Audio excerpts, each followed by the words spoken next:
Okay, good morning, everybody. We are on 44A.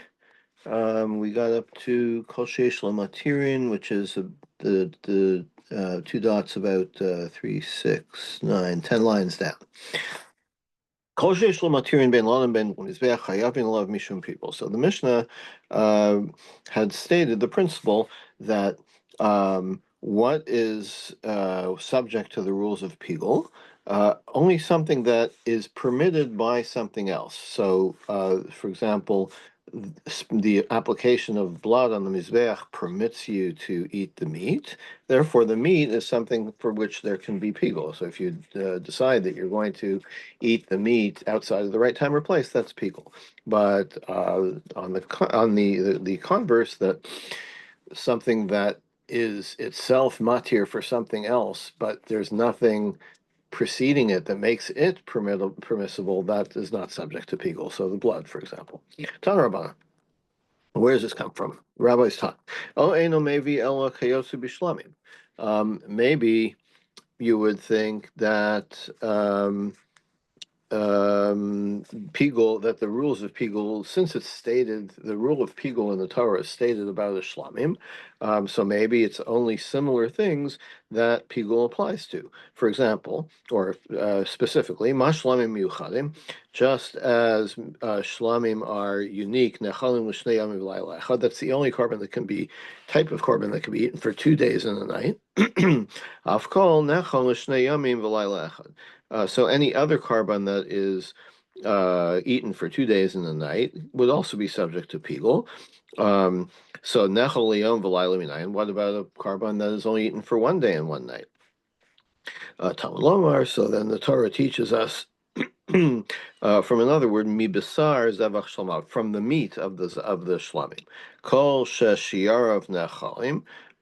Okay, so that would include mibsar, means including other carbonos that have different time periods. They're also included in the law of Pigul.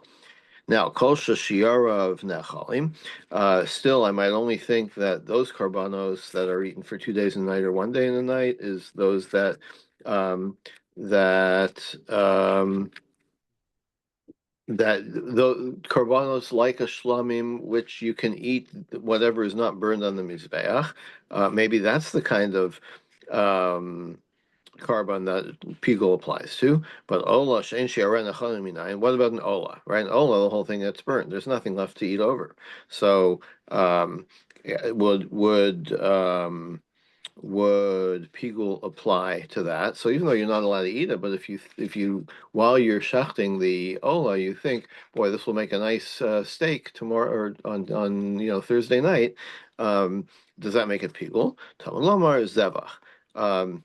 It's it's including yes, that's ola is included because zevach todah shlamav, mi besar zevach todah shlamav. So all these extra words, the word zevach, meaning anything that's slaughtered, even though ola is of course also slaughtered.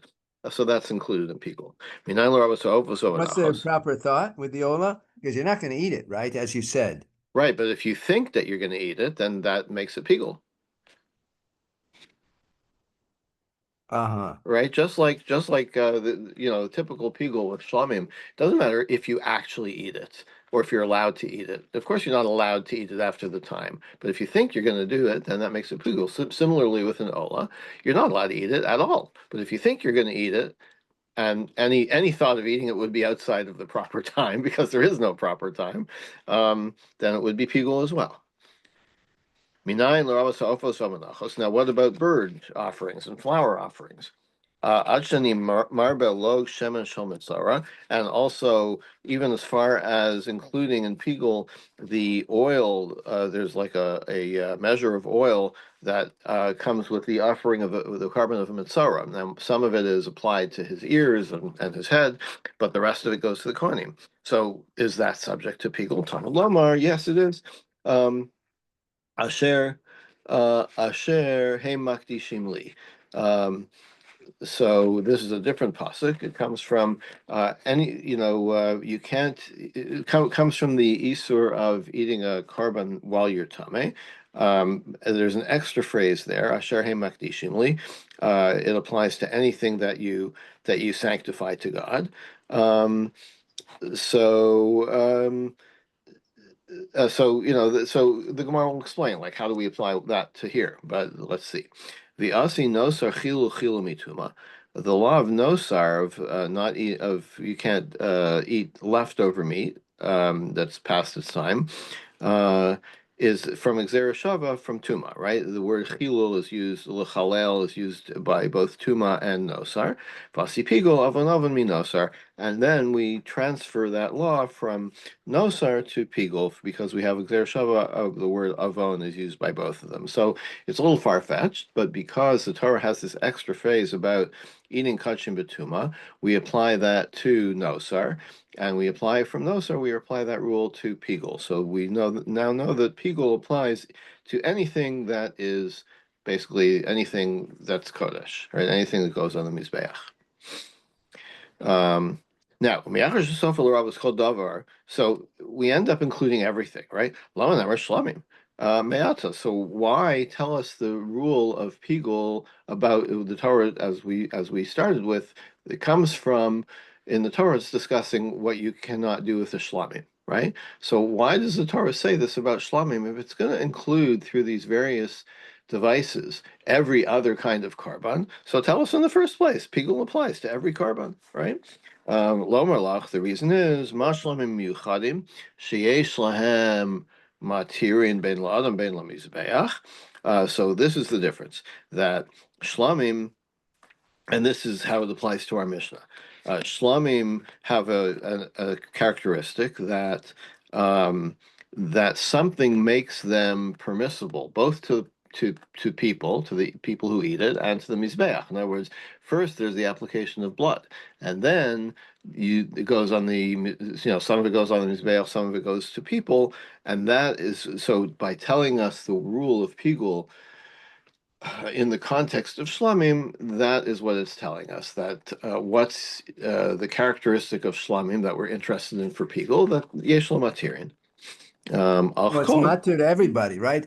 So whereas this is what I'm thinking. I don't know if the Gemara discusses it, but whereas a chatat or I think that's it's only eaten by the Kohanim, right? Where shlamim is eaten by everybody. That's why I want to include say shlamim, because now we include everything also on the mizbeach, part of his burn. We include the Kohanim and the rest of the Am. No. It's more inclusive. Yeah, so if it were restricted, if we would discuss this from the point of view of a chatat, for instance, so that would only apply to Kohanim and the part that's burned in the Mizbeach, where just as more, if you say Shlamim, it's more inclusive. Well, yeah, but we ended up including all the other kinds of carbonos anyway. Yeah, I understand that. But so that's why I would say Shlamim versus a chatat or an asham, right? Okay.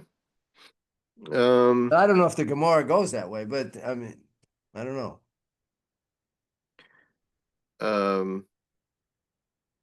Okay, I'm not sure what you're getting at still. But I'm saying why you're asking the questions. Why is it start with the shlamim? Oh and yeah, okay. And it says maybe because a shlamim can include adam, it can include a mizbeach. So you might think why not talk about a chatat? Start with there. But a chatat is not eaten by everybody, right? It's just eaten by the kohen. Isn't that right? Yeah, but it's included anyway. So why not start with chaf? So what the Gemara ends up with is, why the Torah tells us the rule about shlamim, because shlamim is davar sheish lo matirin. Now, bein l'adam bein l'mizbeach. As you said, a chatas is not, ordinary people. The owner is not permitted to eat from it, so there's no materium. So the Torah tells us the rule of pigul about shlamim to tell us that anything that has any kind of materium, whether it's to the owner, whether it's to the mizbeach, whether it's to the kohen, right? It has to be davar sheish lo matirin. That's the rule. Exactly. That's why I'm saying it's more inclusive. Okay. Yeah. Okay. Yes. Correct. Now, the Mishnah said ha'ola dama matir basar lemizbeach. So an ola, why does that become pigul? Because when you apply the blood on the mizbeach, then you can burn the meat on the mizbeach. Oral kohanim, and the kohanim get to use the skin. Ola sa'of, what's the matir of ola sa'of? Dama matir is b'sar l'mizbeach. Same thing. When you apply the blood on the mizbeach, then you can burn the meat on the mizbeach. Achata sa'of, dama matir is b'sar l'kohanim. Applying the blood lets the kohanim eat the meat afterwards. Parim and Nisrafim, Sir and Nisrafim. What about the public offerings of these chatos? The application of blood then permits the innards to be burned on the mizbeach. Okay, so these are all the things. These are all samples or details of how are all these things. How do all these things have a matir? Now umotzi. Now the umotzi ani, what is excluded from pigul, hakometz, the fistful of flour from the mincha, levona, vaktoras, uminchas kohanim, uminchas kohen Mashiach, v'hadam, and the blood itself. So all these things do not have a matir, and therefore they're excluded from the law of pigul. If you thought about consuming them, you're not supposed to consume them, but if you thought about consuming them outside of the right time and place, which is anywhere or any time, then not pigul. Why are they excluded? Because they have no matir. Nothing that we just went through this whole long thing saying, you know what's included in pigul? Something that becomes permitted by a previous activity. Okay, but the dam is never permitted to be consumed, right? There's nothing that is matir the dam. You can never eat the blood, right? So therefore, even if you intend to eat the blood, that's not pigul. And similarly with the levona and the you can't eat that either, right? Right. So another way of putting it is only things that you actually are permitted in some, with some limitations to be consumed, only those things does pigul apply to when you think you're going to consume it outside of the right time and place. No, that's not quite right. I take that part back. I take that back. No, I take that back because because it could be matir for the mizbeach also. So let me say that again. Only something that could be consumed by a person or the mizbeach. Only that, but it will be consumed. Only that does pigul apply to? That's a little better. Well, okay, that probably just confused things more than clarified. Isn't the mincha consumed on the mizbeach? Yeah. Oh, wait a second. That's why I'm a little confused with what the exclusions. Right. Okay. So that was okay. I take that back. You're correct. Really, because yes, it's consumed by the mizbeach, but there's no activity beforehand that makes it that says now you can put it on the mizbeach. There's no previous activity. There's no step one. So yeah, what I said was incorrect. You're right. So when you say step one, what do you mean by the step one? Step one is applying, for example, applying the blood on the mizbeach. Step two is burning or eating the meat. You can't do the second one until you've done the first one. So the first one is called a matir, right? Only once you've applied the blood on the mizbeach can you proceed to the next step, which is eating the meat or putting it on the mizbeach. So the eating of the meat or the putting it on the mizbeach, that has a matir, which is the step one that preceded it. But the minchas kohen, there is no step one. It just goes directly on the mizbeach. There's no shlita, no dam. It just you take the flour and you put it on the mizbeach. Okay.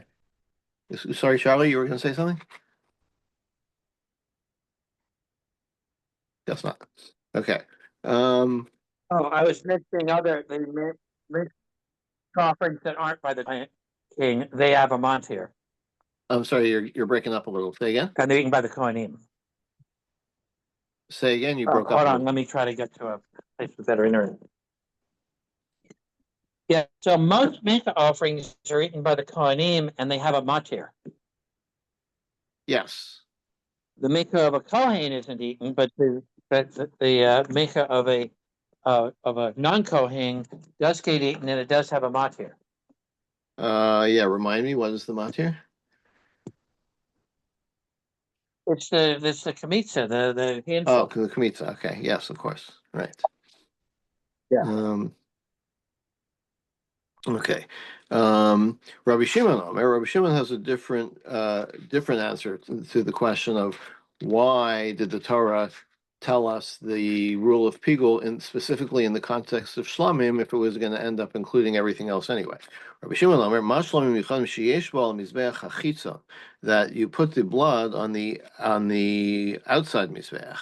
V'chayavin alav, so you get Pigul for that. Af Kol Sheyesh Bo Mizbeach HaChitzon Chayavin alav Mishum Pigul. So Pigul only applies to things where the dam is placed on the outer mizbeach. Yatsu parmin nisrafim, that excludes these chatos of the tzibur. Since the blood application is on the inner mizbeach and not the outer mizbeach, ein chavin love mishum pikul. There's no pikul for that. Okay, Amar. You said before, kayosu b'shlamim. So we proposed that maybe, earlier we proposed that maybe since the Torah states the rule of Pigul about a shlamim, maybe it only applies to things that are similar to shlamim. Mind you, what do we mean by similar to shlamim? Bechar means bechar. It has, just like the shlamim, it has a 2-day and 1-night eating period. But my say. So how would you apply the rule of shlamim to a bechar? Even mamatzinu, if you want to use the device of, mamatzinu is like, just as A has certain characteristics and B has the same characteristics, so we apply the law of A to B. Well, we can't necessarily say that about shlamim and bechar. Because mashlamim shehin tu'unin smicha nesachim tnufas chaz v'shok, there are different rules about the shlamim that don't apply to the bechar. You have to do smicha on it. The owners place their hands on it, and there's nesachim that come with it, the libations, and you have to wave these two parts of the meat. So none of that applies to bechar. So they're not the same. So don't apply. You can't say that they have the same rules. They have different rules. Ella. What other way could we apply the rule of Pigul from Shlamim to Bechar? May im ha'achal yachel, from the pasuk. Im ha'achal yachel, besides Zevach Shlama by Yom Shlishi. If it will be eaten, and uses a double lashon, eaten, it says twice. Achal yachel. Okay, so maybe that includes it. Hane trei klale desmiche ahadadeninu. But these are two inclusive phrases, right? Im ha'achal yachel. So it's not. So the Gemara seems to think that what we're asking to do is a klalu pradu klal, but it's a klalu klal, right? So we never use that. Hold on one second. Sorry.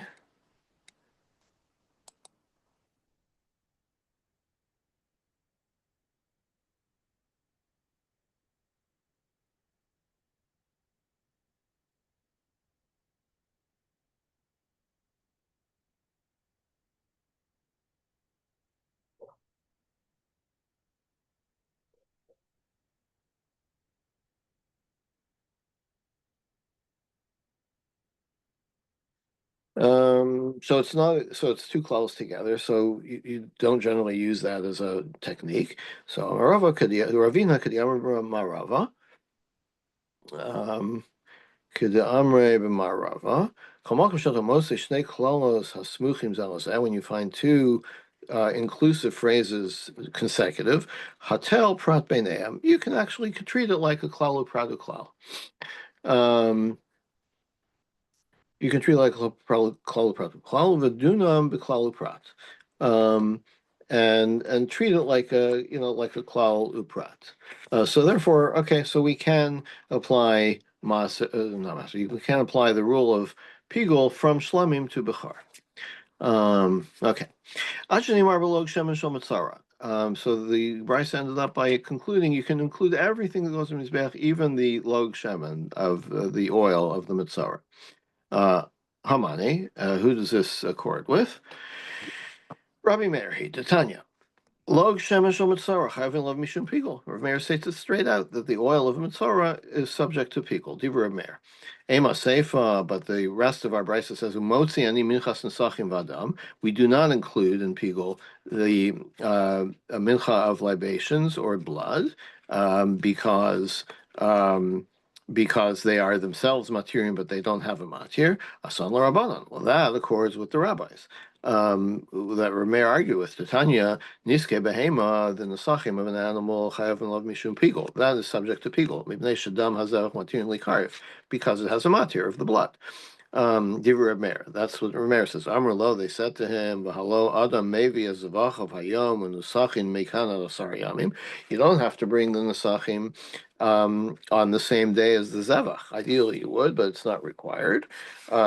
So it's like it appears that so the Rabbanan don't consider the blood a matir because there could be a delay. Now it seems to me it's like still a matir, but by having this delay, that according to the Rabbanan, that's not a classic matir, right? That there's it's not like a defined sequence of events. Maybe it's something that can take place later. I'm not really sure how to understand it. But whatever. But the point is that the Rabbanan say that that minchas nesachim. No, that nesachim brought with an animal, it's like it's pigul without even having a classic matir. So in that case, our brisa is a mixed view. Like the Reisha, we want to say is like Reb Meir, and the Seifa like Rabbanan, Rabbi Yosef Hamani, who accords with the brisa. Rebbe. This is Rebbe. Diamar lo shem mitzora matnosov sharle. Who says that there is a matir for the log shemen, right? The application of the oil itself to the mitzora, right? I mentioned before, you dab a little oil on the mitzora's earlobes and on his head, right? That's the matir for the rest of it going on the mizbeach. Since it has a matir, so now it's subject to pigul. Okay, the Tanya. Log shemen shel mitzora. The oil is subject to me'ila. Me'ila is misappropriation, like using something for yourself that belongs to the mikdash, until the asham is completed, or the zrikas adam of the mitzora's asham is completed. And then it goes to the kohanim, right? Nizrak adam, lo nanin, v'lo molin. After the blood is applied to the mizbeach of the asham, but the asham isn't yet complete. So then the rule is you're not allowed to use the oil, but it's not considered me'ila because it's already like almost done. I'm not sure how to say it. Rabbi Omer molin achitim matnosov.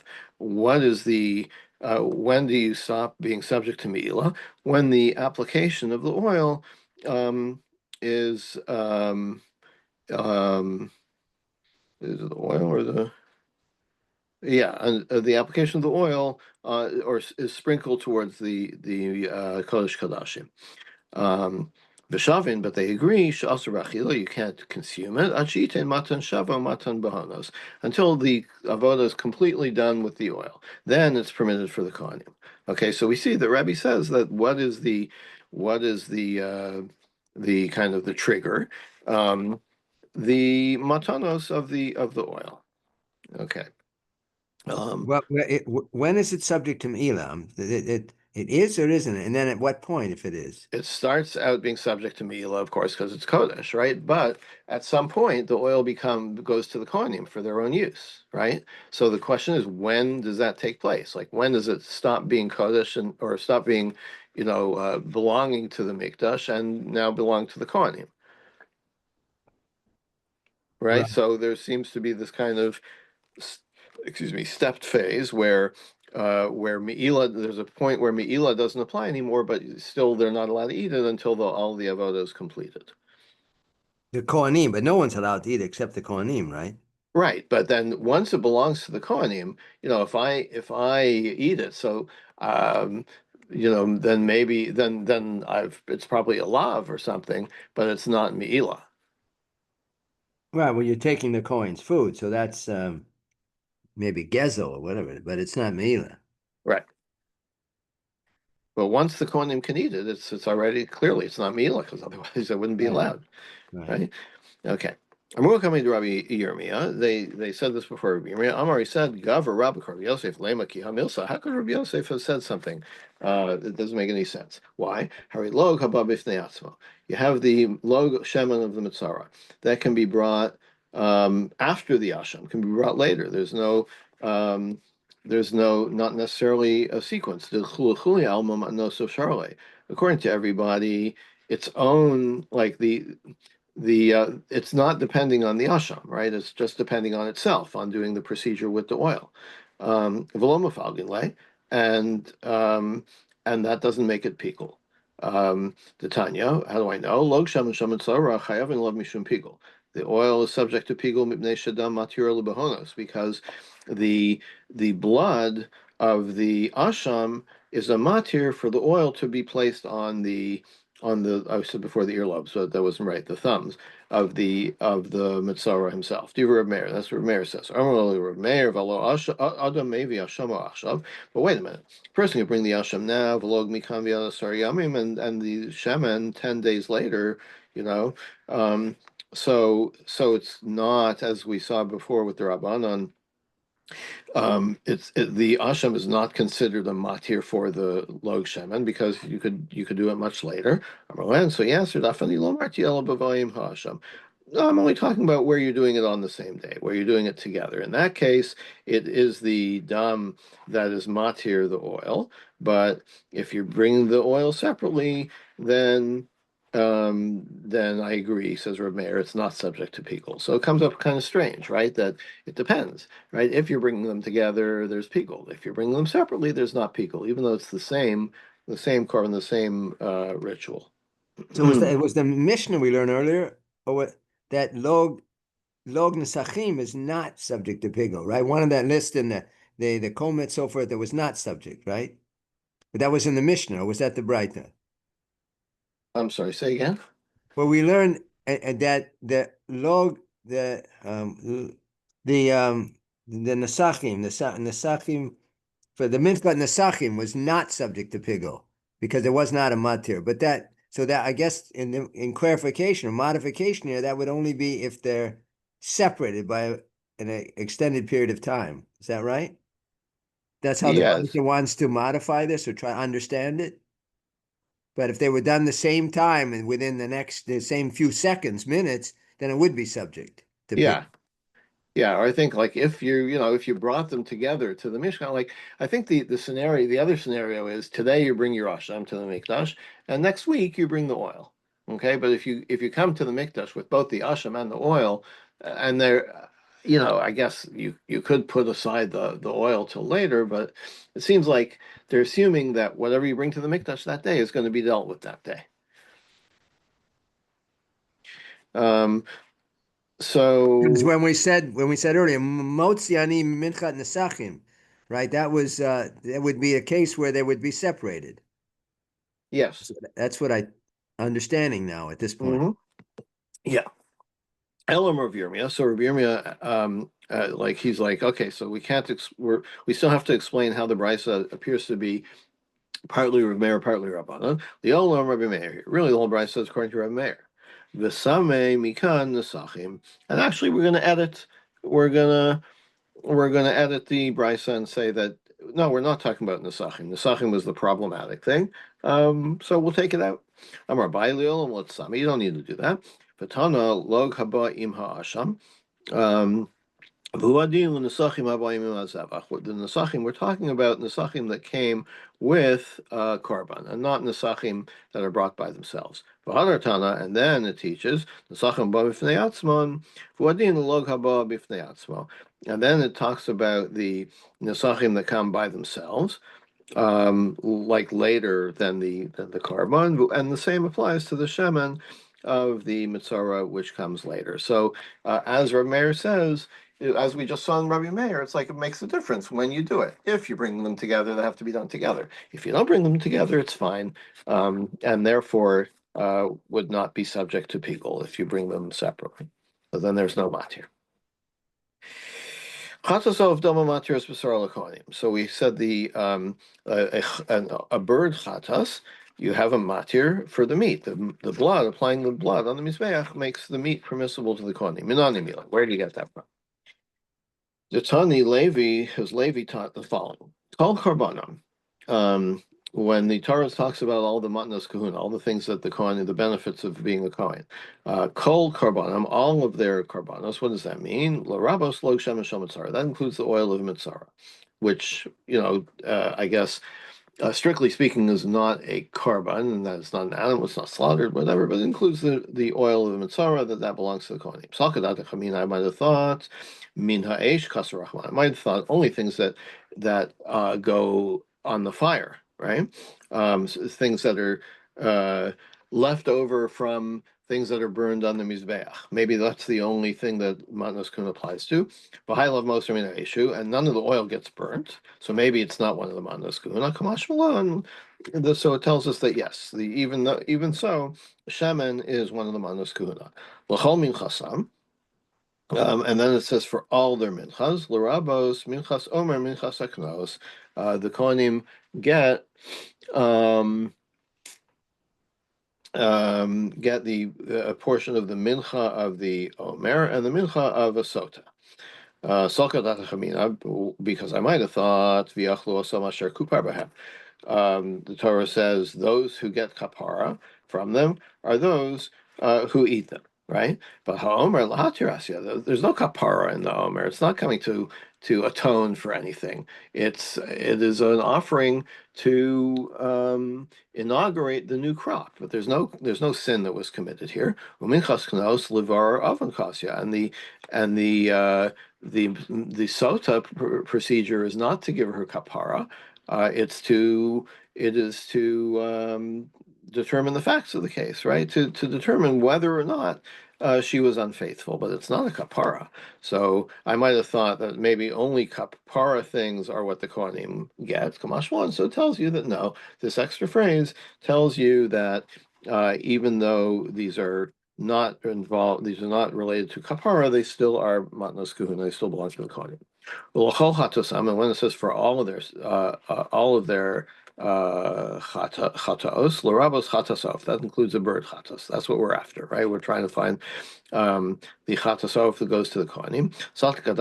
I might have thought nevela the bird is not, remember, with a bird offering, it's not slaughtered with a knife, but it's done with the fingernail of the kohen, right? And from the back of the neck, not from the front. So it's not shchita. So that's the right way to do it for the mizbeach. So maybe I would think, okay, for the mizbeach, but maybe the kohanim are not allowed to eat it because it's not kosher meat, right? It didn't have proper shchita. No, it tells you that it's fine for the kohanim to eat it. In other words, this is a valid way to get the meat of the bird. If it's for the mizbeach, it can be done with malika. It has to be done with malika.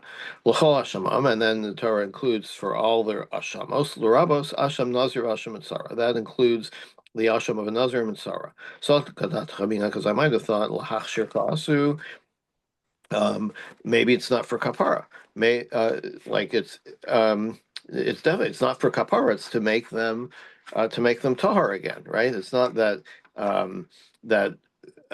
being a nazir was a sin or being a mitzvah was a sin. It was something. It is a valid thing to happen to you. So Kamash one. So it tells us even so, the Asham is one of the manos kahuna. Asham Mitzvah behed yiksipe. Gemara says, wait a minute. Asham Mitzvah says specifically that the kohanim get to eat it. I knew that already. Like, what do you need this extra word for? L'rabos Asham Nazir ki Asham Mitzvah. Not that both of them, but that I know that Asham Mitzvah is eaten by the kohanim, and now this extra phrase is coming to tell us about Asham Nazir, that it is an Asham like an Asham of the Mitzvah that the kohanim can eat it.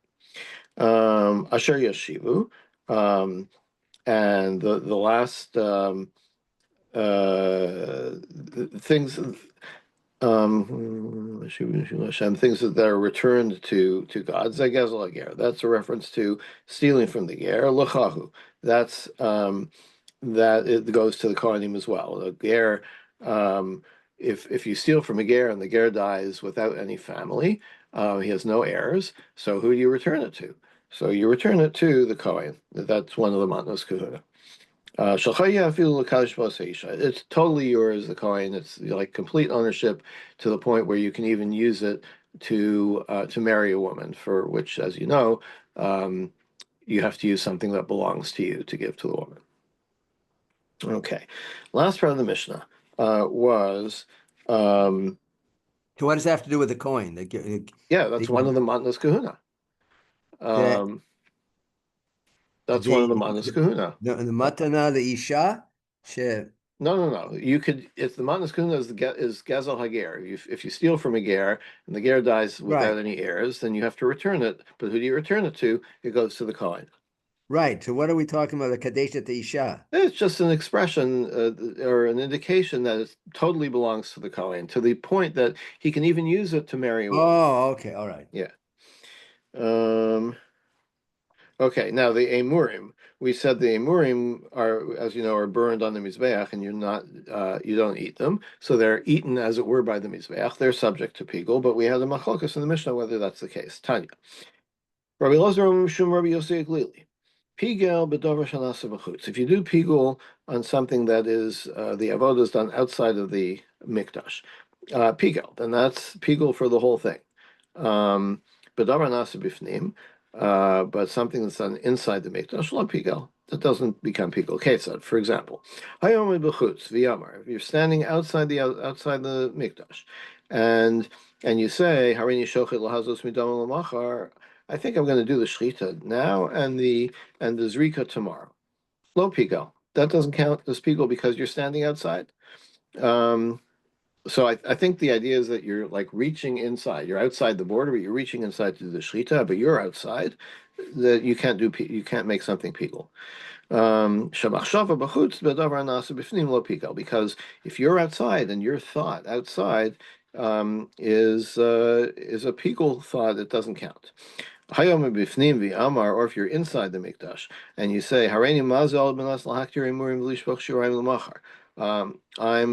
I am doing the zrika sadam, but my intention is to burn the emurim or pour the rest of the blood on the mizbeach hachitzon, right? Lo pigel. That's also not pigel.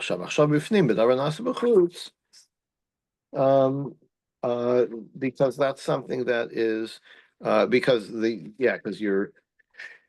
your thought was inside the mikdash, and the action that you're thinking about is outside the mikdash. But if you're outside and you say, I'm doing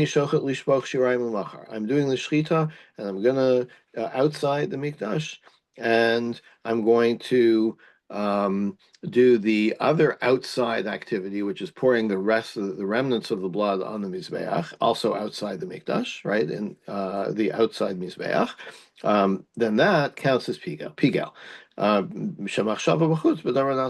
Because you're having this thought outside, and it's about something that you're going to do outside, or you're planning to do outside. That's pigel. What's the definition of bachutz? Only in Ezrat Nashim, Ezrat Hazara, or let's say someone's in his backyard. Is that considered bachutz? And the time, let's say they had the time when they could make their own bama. But even not, if someone has a thought, I'm going to go tomorrow to the Beit HaMikdash, I'm going to do da. Is that pigel then? Leaving aside the bama, which is a little more leave it aside. Complex. But if you're but you're not like, that's not at the time that you're doing an avoda, clearly, because you're outside, you're like in your backyard. There's no avoda you can be doing. Pigul, if I'm sitting in my basement and daydreaming about a chatas that I'm going to bring, or shlamim, and I thought, I'm going to bring it on Tuesday and it'll make a really nice Shabbos meal, but I'm sitting in my basement, right? That's not pigul. Pigul is only when you're doing an avoda, right? Yeah. Okay, and I can't be doing it in my backyard, but I can be doing it around the mizbeach hachitza in the azar. Yeah, okay. Amar Shubin Levi. Shubin Levi has approved my Korah. What's the pasuk for this? Kasher yura mishor zavach hashlamim. So it's talking about separating the fats, and it says like you do from the bull of the shlamim. So this is talking about the par kohen gadol. So what is the application of what's the comparison to a shlamim? Lamakish parkoin gadol, parkoin mashiach l'shor zevach shlamim. There is a connection. Mashar zevach shlamim ashu masav machshavosav al mizbeach hachitzon. Just as the shlamim is all done outside, right? You do the shechita outside the mikdash. You do all the avodah gets done outside. So even the parkoin mashiach, which some of the activity is done inside the mikdash, but pigul only applies if you're outside thinking about an outside activity. Amar Rav Nachman, Amar Rabba Baruch Amar Rav Nachman said, Halacha Rabbi Elazar Shamar Mishum Rabbi Yossi. This is how we paskin.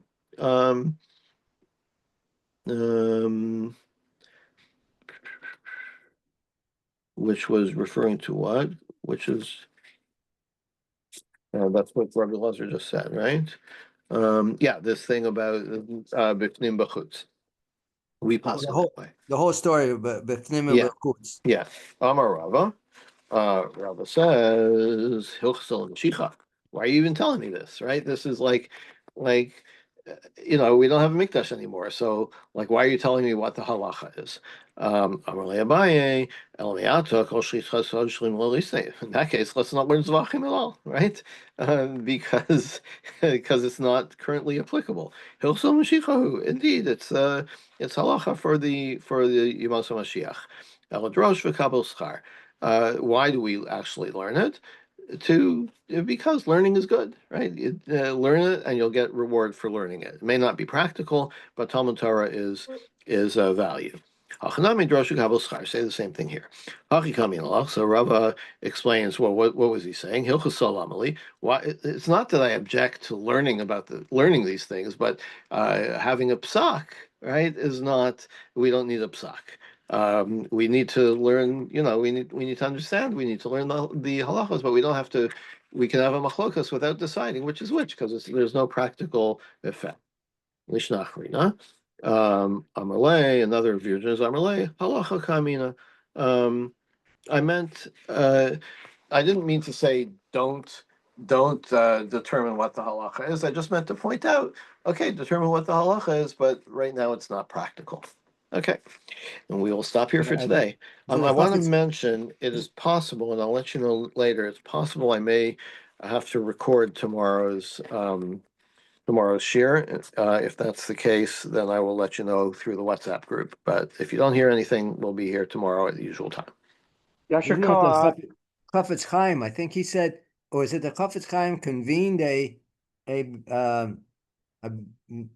Beit Midrash of Kohanim, so they should be familiar with the laws of Kodshim, so they be prepared when the time Mashiach will come. I have a vague recollection of that as well. I don't know if it was Chafetz Chaim or somebody else, but yes, I've heard. I recall hearing something about that. Okay, have a good day, everybody.